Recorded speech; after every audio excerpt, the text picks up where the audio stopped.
Another Friday night, another special dinner to celebrate Carter's homecoming. I sighed as I put the final touches on the table setting.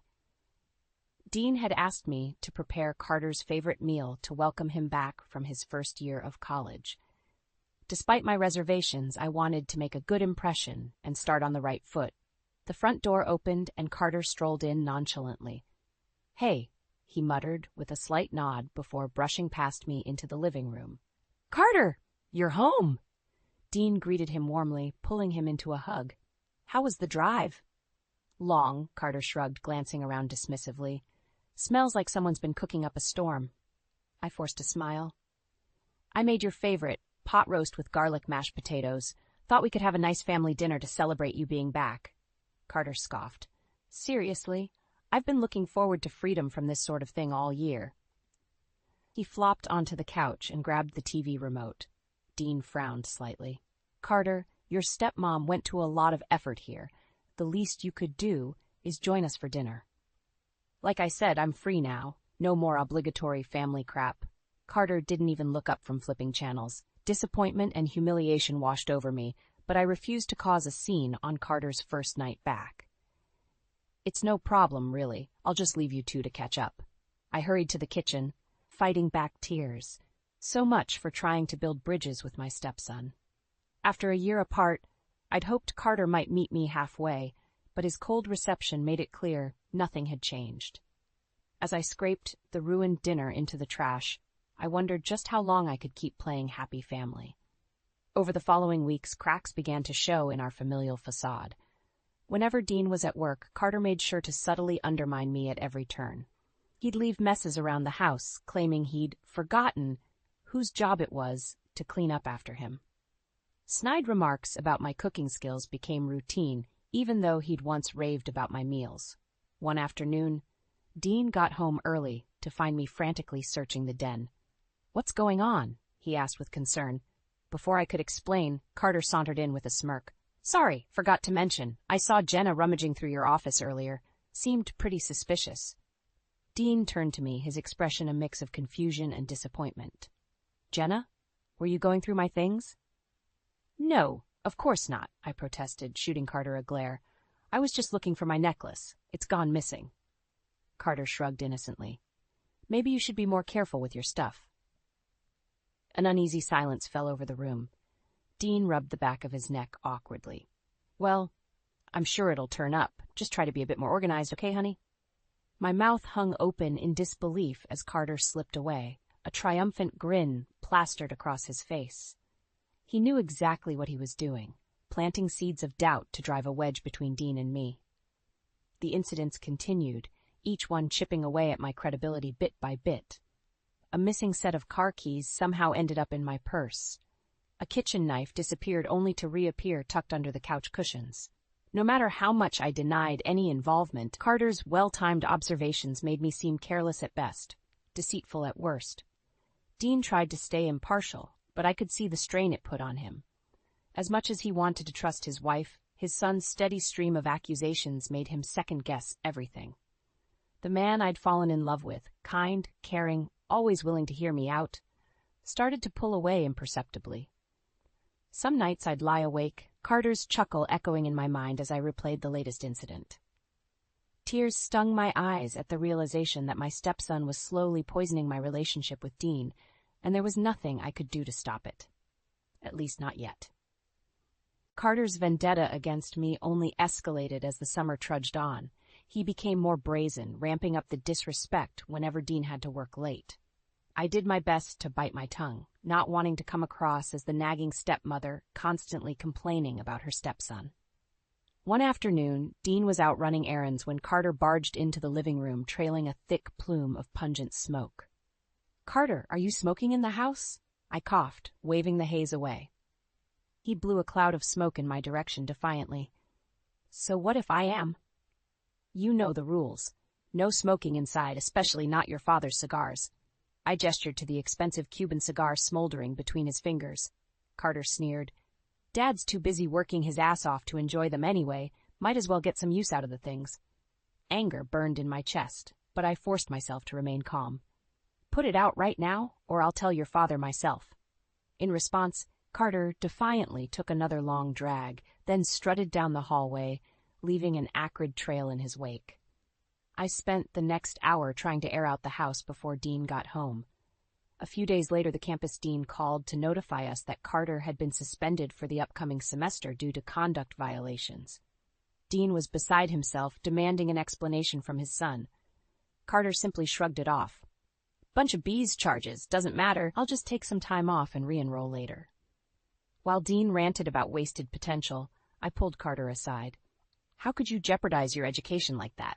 Don't you care at all about your future?" He laughed coldly. "Save the self-righteous mom routine for someone who actually cares what you think." In that moment, I lost my temper, raising my voice for the first time. "You arrogant, ungrateful little—" "Everything okay over here?" Dean interrupted, clearly concerned by our heated exchange. I swallowed hard, my face flushed. It's fine," I lied through gritted teeth. Carter just smirked triumphantly. I realized then I had two choices: confront Carter and risk driving a wedge between Dean and his only child, or stay silent in hopes the brat would eventually grow up. I opted for the latter, at least for the time being. Carter's destructive behavior reached a climax a few weeks later when he decided to throw an unauthorized party at our house.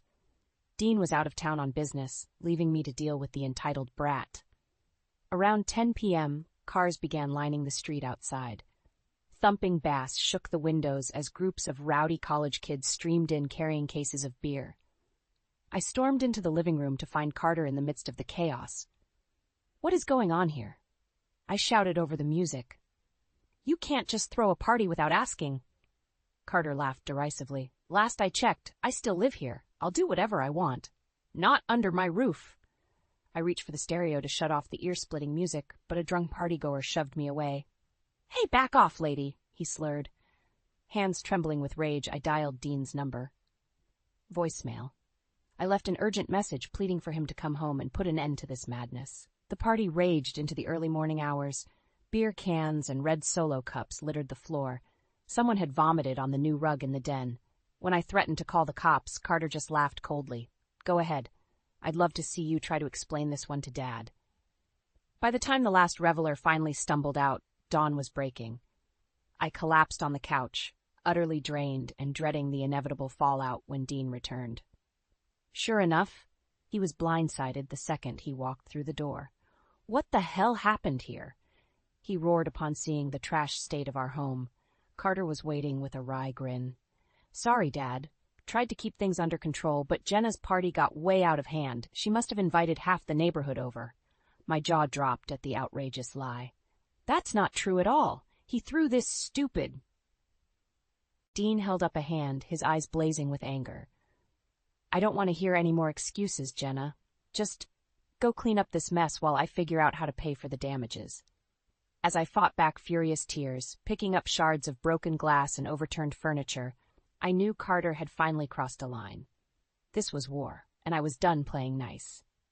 In the days following the disastrous party, I reached my breaking point. Carter's snide comments and underhanded tactics had gone too far. It was time to fight fire with fire. While Dean was at work, I discreetly set up hidden cameras throughout the house, in the living room, kitchen, even Carter's bedroom. If he wanted to play dirty, I'd make sure to catch every crooked move on film. Carter must have sensed the shifting dynamic, because he started actively trying to get under my skin at every opportunity. Dirty dishes were left out with mocking notes like, "Thanks for cleaning up after me, stepmommy." He'd barge into rooms and fart obnoxiously before winking at me. Childish pranks, but clearly designed to provoke a reaction. The final straw came when I discovered my favorite potted plant had been unceremoniously dumped over, soil littering the carpet. As I knelt to scoop up the mess, Carter strutted by. "You really should be more careful," he tsked. "Wouldn't want Dad thinking you've let the place go." White-hot fury blazed within me, but I refused to take the bait this time. "You're right, Carter. I'll be sure to show your father just how careless I've been." His cocky grin faltered slightly at my uncharacteristic calm. For once, I wasn't playing the flustered victim. Over the next few weeks, I diligently cataloged Carter's escalating misbehavior via the hidden cameras. There were the obvious things: him smugly admitting to the plant incident, emptying my bathroom cabinets onto the floor, even rifling through my underwear drawer and pocketing a lacy pair of panties with a depraved cackle. But there were also more subtle slights captured. Him purposefully breaking a vase and staging the shards to frame me, or scuffing up the walls near my bedroom before telling Dean he saw me carelessly knocking into them with boxes. My rage simmered, but I remained outwardly unperturbed, quietly letting Carter dig himself deeper and deeper into a hole of his own making. Dean noticed the change and occasionally commented on how I seemed calmer about the whole situation. Little did he know, the cameras were rolling, documenting every piece of incriminating proof. At last, it was time to bring Carter's reprehensible behavior into the light. With the damning video evidence compiled, I began eagerly awaiting the right moment to utterly shatter his fake image of the innocent, put-upon son. A deliciously devious smile crossed my lips as I imagined the look of shock and horror on Carter's sneering face when I revealed just how thoroughly I'd outmaneuvered him. Revenge would be sweet. I decided to strike at our next family dinner, when Dean's parents, Bonnie and Roy, would also be present. As we gathered around the table, Carter was already working his magic, charming his grandparents with that fake smile he reserved for relatives. "College agrees with you, Carter," Bonnie remarked proudly, "so mature and responsible." Carter flashed me a sly look as he replied, "I sure have had to grow up fast, Graham, especially dealing with certain household situations." Dean's brow furrowed. "What's that supposed to mean?" Before Carter could respond, I cleared my throat loudly. "Actually, I'm glad you all are here. There's something I need to address." I turned to my dumbfounded husband. "Dean, I've spent months trying my best to keep the peace, to not rock the boat with Carter's behavior." I shot Carter a pointed glare and he paled slightly. "But enough is enough. The disrespect, the deliberate cruelty and mind games, it stops tonight." My heart raced as I prepared to unveil my carefully assembled proof. Carter squirmed in his seat. "Listen, whatever she's about to say—" "Shut up," I snapped, a firm edge in my voice that hung in the air. Carter's eyes went wide, rendered speechless for once. Pulling out my phone, I queued up the first video clip and turned it towards Dean and his parents. It showed Carter gleefully vandalizing my plant, grinning wickedly at the camera. A collective gasp went around the table. That's not what it looks like," Carter sputtered weakly. But I was just getting started. One by one, I played the videos. Carter purposefully trying to get me in trouble with staged incidents, his crude violation of my privacy, even outright admitting to the party that had caused so much strife. With each new piece of evidence, my stepson's eyes darted around desperately until he was finally rendered mute, unable to talk his way out of this. Dean's face was pale, his expression one of utter disbelief and horror as he watched his only child's true nature be laid bare. Even Bonnie and Roy were dumbstruck by the events unfolding before them. When the finale video played, a montage of Carter's most vile verbal insults and threats directed at me, a deafening silence hung over the table. I looked each of them squarely in the eyes before finally meeting Carter's pathetic, trembling gaze. "So," I stated flatly. "Any other questions about my behavior?" The silence that followed was excruciating. Carter shifted uncomfortably, his mouth opening and closing like a gasping fish. Dean stared at his son, utterly shell-shocked, while Bonnie and Roy bore matching expressions of horrified disbelief. Finally, Dean found his voice, the words coming out in a trembling rasp. "Carter, what? How could you?" Carter licked his lips nervously and tried to force a chuckle. "Come on, Dad.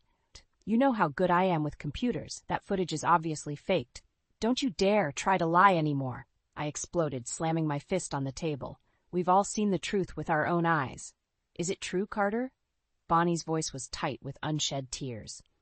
"Did you really do those horrible things to Jenna?" For a long moment, Carter avoided her piercing gaze. Then, almost inaudibly, he muttered, "So what if I did?" The smug defiance in his tone lit a fire in Dean's eyes. He shot up from his chair, the legs screeching against the floor. "That's enough. I will not have you disrespecting my wife any longer with your twisted games." Carter recoiled from the booming force of his father's voice. In all the years I'd known them, I'd never seen Dean raise his voice like that towards his son. The alpha male persona was chilling. "But, Dad, you have to listen." "No, you listen." Dean stabbed a finger towards Carter's face, his jaw clenching with barely restrained rage. I don't know what I did to make you resent Jenna so much, to treat her so atrociously. But I can promise you, those days of disrespect under my roof are over. Carter opened his mouth to protest, but Dean barreled forward. In fact, I think it's time you experience the real world without Mommy and Daddy's support. Starting tonight, you're going to find your own place to live and get a job to pay your bills. Maybe taking some personal responsibility will straighten you out. The spoiled brat's face twisted into an ugly snarl. You're choosing her over your own flesh and blood? Some great father you are! Almost instantly, Bonnie fixed Carter with a withering look. Don't you dare speak to your father that way after what we just saw. He's right. It's long past time you faced some consequences for your actions. The certainty in her tone, mirrored by Roy's solemn nod, seemed to drain the last of Carter's bravado. He cast one final venomous glare at me before storming out of the dining room, footsteps pounding up the stairs. As the tension finally broke, I sagged back in my chair, suddenly feeling every ounce of the burden I'd been carrying for months. Dean pulled me into a tight embrace, his own eyes brimming with unshed tears. I'm so sorry, Jenna, he whispered into my hair. Sorry I didn't see the truth sooner, but I promise you, no more games, no more toxicity. It's time Carter faced reality. After all the anguish and anger, an immense sense of relief washed over me. Finally, no more torment, no more lies corrupting my marriage. For the first time in a long while, I felt like I could breathe again. In the aftermath of that explosive dinner, Carter wasted no time moving out of the house. Dean stood firm, refusing to enable his son's entitled behavior any longer. A tense silence lingered between them as Carter packed up his belongings. You'll regret this, Carter spat viciously at me before storming out the door with his bags. Just you wait. But his threats rang hollow now. Dean and I had already weathered the worst of Carter's tantrums. With the dark truth exposed, his hold over us was broken. The first few months apart were admittedly rough. Carter stubbornly tried to make it on his own, too proud to admit failure and ask for help. Dean received terse messages about dead-end jobs and dingy apartments. I could tell it pained him to watch his son struggle. Roy and Bonnie remained ambivalent, their loyalty torn between siding with their grandson and acknowledging the wake-up call he so clearly needed. Our weekly family dinners were strained affairs, with Carter conspicuously absent. Slowly but surely, however, Carter's defiant exterior began to crack as the challenges of self-reliance took their toll. He finally swallowed what was left of his pride and re-enrolled in community college, realizing the value of completing his degree. One night, Dean and I were curled up watching a movie when his phone buzzed. He frowned at the caller ID, but answered tentatively. Hello, Carter? I watched Dean's expression morph from concern to stunned disbelief as Carter's voice crackled through the line. After a long pause, the faintest hint of a smile played across his lips. When he finally ended the call, Dean turned to me with an almost giddy look. Carter, he apologized. He says living alone has been humbling, made him realize how good he really had it. My own jaw dropped as Dean continued. He asked if he could come by soon to apologize in person and get a fresh start. Though part of me still harbored resentment over Carter's cruelty, I could only nod numbly and pull Dean into a fierce hug. In that moment, I allowed myself to feel a sliver of hope that our family could finally heal. True to his word, Carter sheepishly appeared on our doorstep a week later, his cockiness replaced by a haggard vulnerability. As he struggled to meet my gaze, I could see the arrogant, selfish boy had been replaced by someone rawer, more aware of life's difficulties. Jenna, I don't expect you to forgive me overnight, he began haltingly. But I want you to know, from the bottom of my heart, how sorry I am for everything I put you through. The way I acted, it was inexcusable. Carter's eyes shone with the first hints of genuine remorse I'd ever witnessed. If you're willing, I'd like us to start over, to have a real relationship built on mutual understanding and respect. Because at the end of the day, he paused, choking up. You're the only mother I've got. In that moment, something deep inside me unlocked. The resentment, the fury, the urge to make him pay, it all melted away to be replaced by the faintest ember of empathy. Raising a hand to Carter's cheek, I simply nodded.